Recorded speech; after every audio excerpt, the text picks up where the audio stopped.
injustice we've seen over the past week is not new.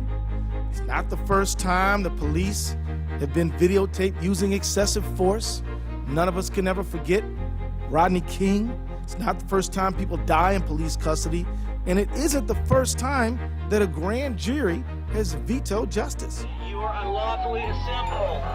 You need to disperse immediately or you will be subject to arrest. Do it now. I'm tired just like you all.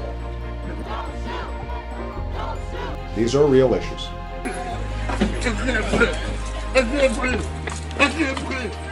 The criminal justice system favors white folks at the expense of people of color.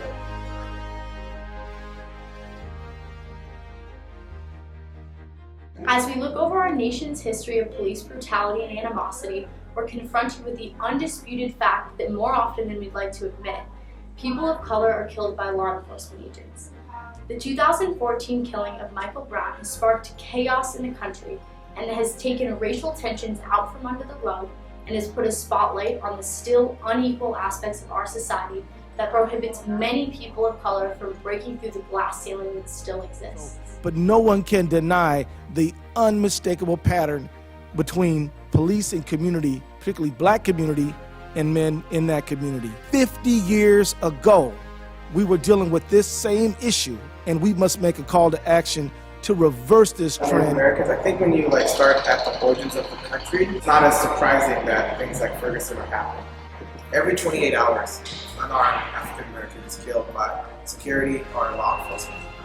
As a nation, we have spent 50 years trying to desegregate towns and cities across the country. We have yet to cover all our necessary bases to ensure equality. The lack of opportunities and resources paired with aggression and disdain in certain less progressive cities has placed many people of color under unfortunate circumstances.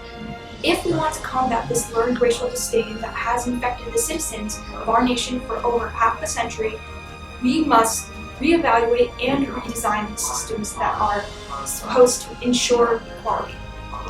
First, being law enforcement. And there are people all across America who understandably have lost a lot of faith or never had any faith in the ability of the criminal justice system to provide equal protection under the law. That's not just a phrase. Those aren't just words. That's the 14th Amendment of the United States Constitution. And so we've got some real work to do. It's going to require presidential leadership. It's going to require the Department of Justice to move forward, as they've indicated, with a full and fair investigation as to whether Eric Garner's civil rights have been violated, and it's going to require congressional action. And we've been saying, Bill, is that Congress can't run away from this problem. We've got to run toward this problem and be part of the solution. We have to confront racial biases in law enforcement.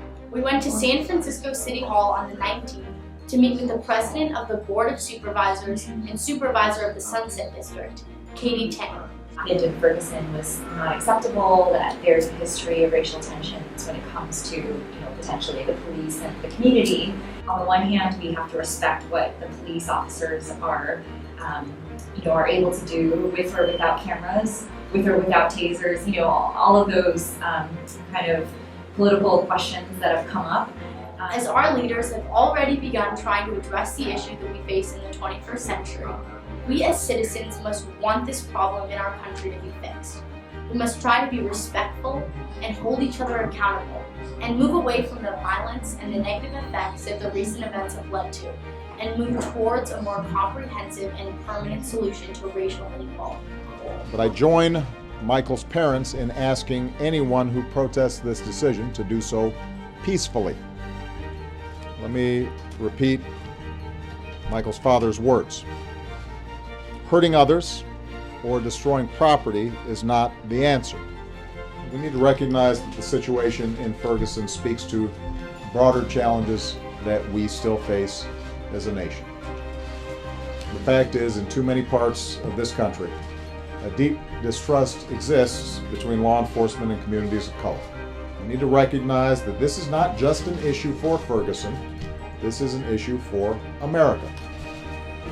We must behave respectfully to all communities. And I really enjoyed hearing about what Lincoln High School did in our Sunset District.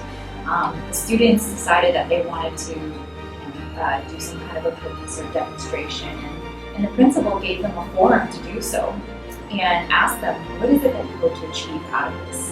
they had a forum to do so. On December 15, 2014, Mission High School in San Francisco, California, held an open forum for students to discuss and learn more about the events that recently took place in our nation.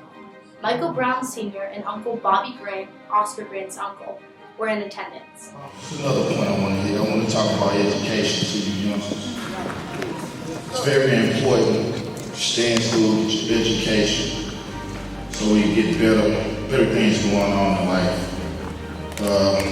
We play big positions and big parts in this world. Y'all can be lawyers, doctors, officers, whatever you want to be. Just take the time to get the education. Please. Black lives do matter. And if we are out there in the streets, we need labor behind us because we know the system has been built based on that. The NAACP submitted a letter to St. Louis County Circuit Judge Maura McShane on January 5, 2015, calling for a new grand jury and investigation of November's grand jury proceedings for the Michael Brown case. They hope to use the judicial branch to resolve the problems that they saw in the Michael Brown case and work towards stopping police brutality, especially against people of color.